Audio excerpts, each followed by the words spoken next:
Почитувани медиуми, почитувана јавност, непосредно пред почетокот на парламентарните седници, што треба да се одржат во наредниот период, сакам да ја известам јавноста дека пред пратениците ќе се најде еден пакет закони кои што се од клучно значење за граѓаните, посебно за економски изранливите категории.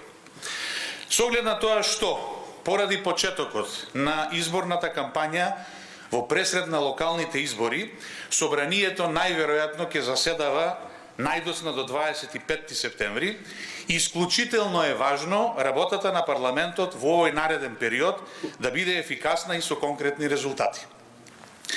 Искуството што го имавме со седницата разрешување на поранешниот јавен обвинител не обврзува да бидеме внимателни и предпазливи, бидејќи можно е да очекуваме нови блокади, но ја користам оваа прилика да апелирам до опозицијата за конструктивност од нејзина страна, бидејќи во овој случај исклучиво можеме да зборуваме за интереси на граѓаните пред партиските интереси. Пакетот закони за кои што ќе дебатираме во овој нареден период, всушност ги опфаќаат социјално загрозените лица.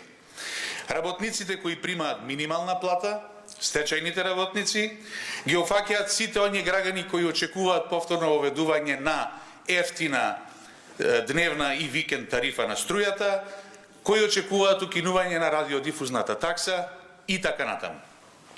Од тие причини, очекувам дека за овие проекти поддршка ќе дадат не само пратениците од парламентарното мнозинство, туку и пратениците од опозицијските ВМРО, ДПМНЕ и БЕСА.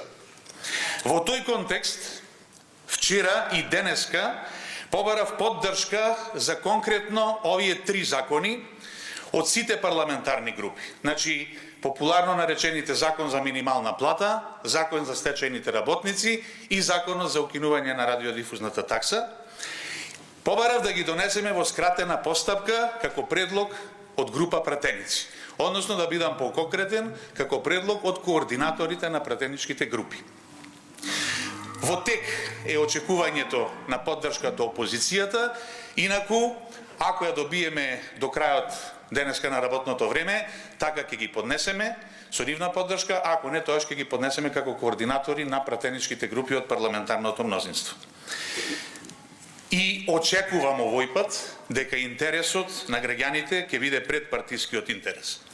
Меѓутоа, сепак, доколку се случи блокада на собранието од страна на опозицијата, конкретно ВМРО ДПМНЕ, тогаш јавноста мора да знае дека со евентуалното блокирање на предлог законот за минимална плата ќе се оневозможи прво усогласување на минималната плата на вработените во текстилната индустрија, индустријата за производство на кожа, кои што изминативе години беа обесправени и земале плата пониска дури и од утврдената минимална плата.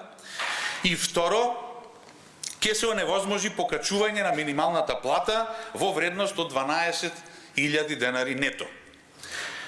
Со евентуално блокирање на предлог законот за материјално обезбедување на невработените лица поради приватизација на предпријатијата со доминантна собственост на државата, ќе се оневозможи материјално да се обезбедат повеќе од 3500 стечајни работници, односно лица на кои им престанал работниот однос по основ на стечај, ликвидација или технолошки вишок во периодот од 1995 година заклучно со 30 јуни 2017 година, значи оваа година.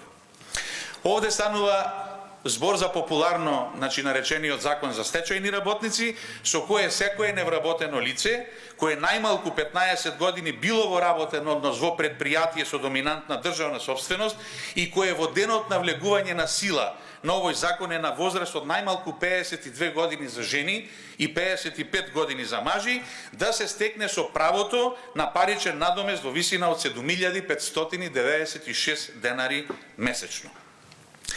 Во пакетот закони, што ќе се најдат пред пратениците во наредните 3 седмици, е и регулативата за укинување на радиодифузната такса.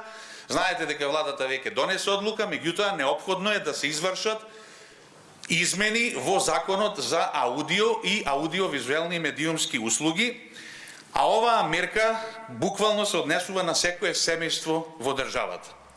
Со оглед на тоа што овој предлог закон беше предложен од страна на опозицијата минатата година, тоест од страна на Социјалдемократскиот сојуз на Македонија и тогаш здружената опозиција, и со оглед на фактот дека пратениците од ВМРО ДПМНЕ го препиша ова законско решение и минатиот месец го понудија како сопствено законско решение, меѓутоа го предложија пред да бидат обезбедени средства со ребалансот на буџетот. Затоа очекуваме дека сега ќе го поддржат и дека заедно едногласно ќе ги усвоиме овие законски измени.